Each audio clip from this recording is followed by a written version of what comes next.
All right, y'all. So I had to do this video. I was just talking with a buddy of mine, and we're talking about a lady who killed her kids like a couple weeks ago, right here in Queens or whatever.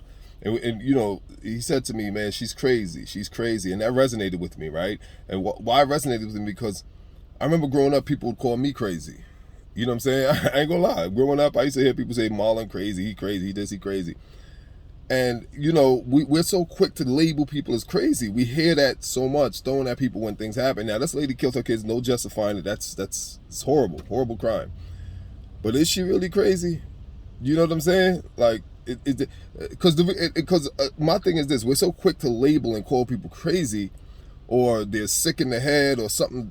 Whatever we label. This it's human nature. We all do it. I used to do it. Call people crazy, call people sick, retarded, this, that.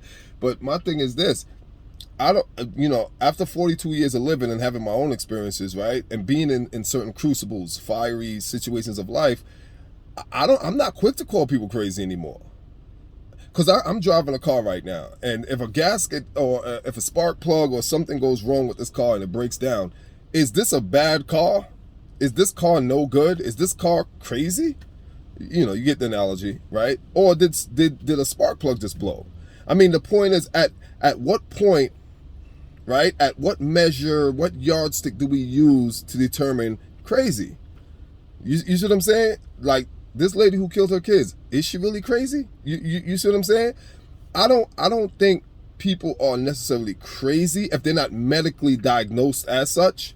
I think what we need to realize in life is that everybody, without exception, including you who's listening, and if you are listening, and myself, all of us have a breaking point. That's what I think. I think every human being, and this is based off maturity, because like I said, I used to call people crazy all the time. It's just so loosely and broadly thrown around. It's general. I think what the real observation is that we all need to understand that life, brings about incredible pressures. And just like I use this car, you know, uh, if you don't tune your car up every couple of months or whatever, a spark plug could go bad. Doesn't make the car a bad car. Doesn't make the car a crazy car. It wasn't being maintained, and all the pressure, the wears and tears of you driving it every damn day for miles in and miles on out, and not taking care of it properly causes something to go wrong. Something in the engine light goes off, or whatever. Something goes wrong with the vehicle. Doesn't make it a crazy vehicle or a bad vehicle. It just means that, hey, listen, it had its breaking point. It needs to be maintained. And I think that applies. We can carry that over to us as human beings. That lady who killed her kids, again, horrible, terrific crime. No justifying it, no sympathizing with it. Just looking at it as, is she really crazy? At some point, someone laid with this woman to have these children. At some point, she was in a relationship with somebody. I don't know the whole story, but at some point, somebody had kids with her. At some point, she was raising her children. At some point, she was considered sane or considered normal. She had to be. At some point, she was completely normal. She was raising her kids. And something happened, right? A glitch, right? A tripping up of the psychological circuitry, the wires, something snapped, right?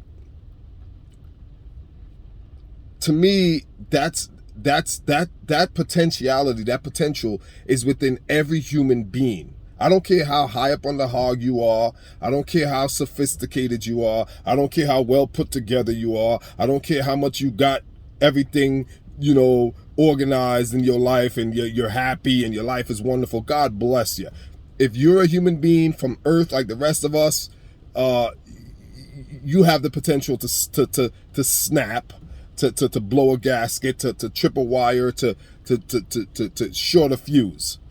And I wouldn't be so quick to call people crazy, because words do matter. And I think it's more so, like I said, it's every human being, all of us experience the crucibles, the fires, the hot oven of life. And unfortunately, some people fold, some people break under the pressure. Uh, I'm not like some far left loon who wants to coddle and, sympathize with everything, with everybody. And, no, look, the punishment should fit the crime. And if you snap, if you break or whatever, you go to jail. You going to jail. You should. And you should be punished to the full extent of the law. I'm not one of those people who are like lovey-dovey and, the kumbaya. Hell no. But I've evolved to say, you know what? I've been in predicaments, right? Where a split-second decision, I wouldn't be here making this video. How many people are sitting in jail right now? 20 years, 10 years, 15 years, are they, because of a blink of an eye decision. In the blink of an eye, a decision was made. A split-second decision was made, and their whole life completely changed for the worse. And I've been in those, identical situations where I was in a situation where a few months later, I read about a situation I thought it was mine. The only difference was the person made a split-second decision and their life was over. They end up killing somebody and now they're in jail and their life is done, right? For the most part, their life is over. You're looking at 20 years, and you're going to jail in your 40s and you get 20 years, your life is over, right? And I was reading this thing, and while I'm reading it, I'm thinking, wow, I was in a similar situation just a month ago or 2 months ago. So I realized that God's grace, his angels, his hands is on my life. But what that also pointed out to me is don't run these risks anymore.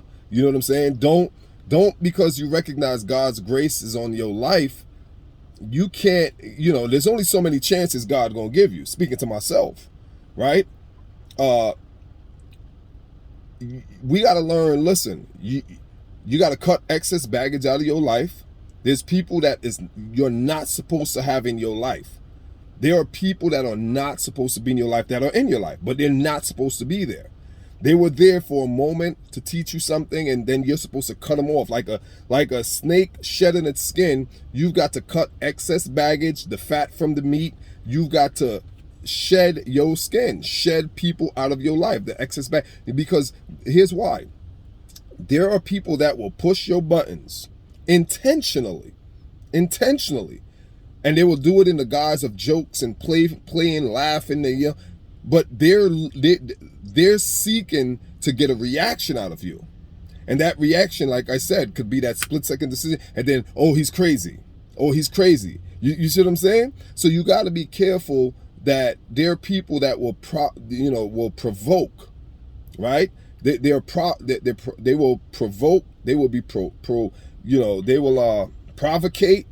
They will instigate, they will stir and needle and troublemaker. There's people who are intentional troublemakers, and they will try to push your buttons and bring trouble into your life and frustrate. The word frustrate also means to impede, to hinder, to stop your progress. There are people that will try to frustrate your plans, know you're trying to do things, build things, and they will try to frustrate, impede, hinder, prevent your progress.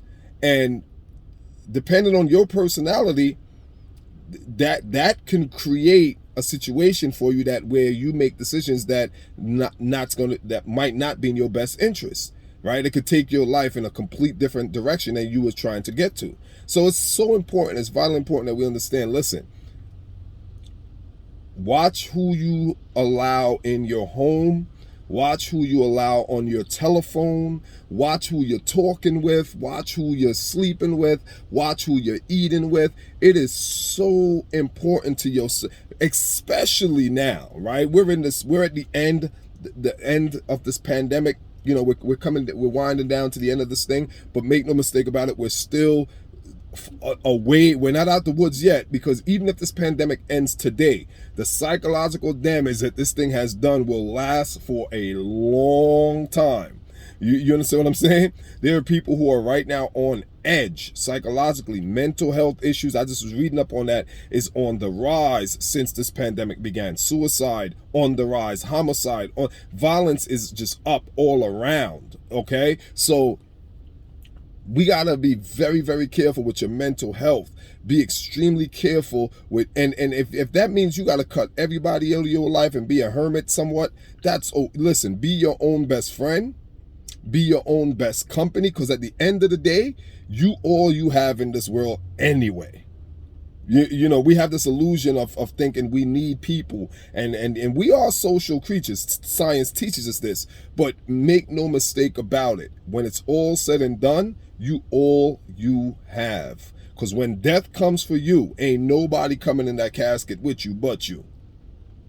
I've never been to a funeral and seen multiple people you see people crying at the funeral, but I've never seen nobody say, okay, I'm getting in this casket with you, close this casket case, and I'm going 6 feet and we're going to die down. No, you going down by yourself.